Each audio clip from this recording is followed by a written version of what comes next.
Make today the day that changes everything. Hi, Brian Moran here again. Welcome back to the 12-Week Year Challenge.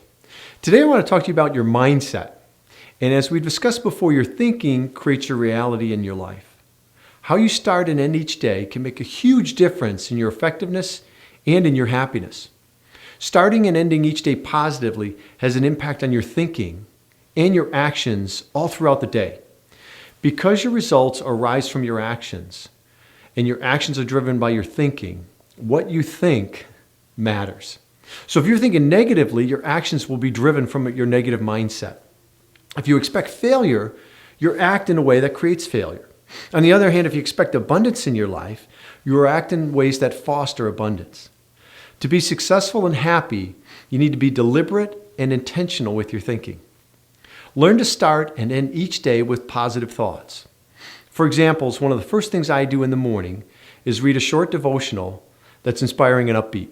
It creates a mindset for me of gratitude and abundance that carries me through the day. And at night, as my wife Judy and I lay down to sleep, we'll comment on something that happened during the day that was positive and uplifting. It takes just a couple minutes. But no matter what happens, I know that at least twice a day, I'll fill my mind and my spirit with healthy, productive thoughts. So make a point of starting and ending each day with positive thinking. Your assignment today, then, is to begin to install this powerful habit into your life. Tonight, before you go to sleep, think about something from the day that was positive, that made you laugh, made you smile. Then tomorrow morning, take a positive action to start the day. When you do this, you'll find yourself moving through the day with grace and ease and handling life's challenges with more resourcefulness and creativity.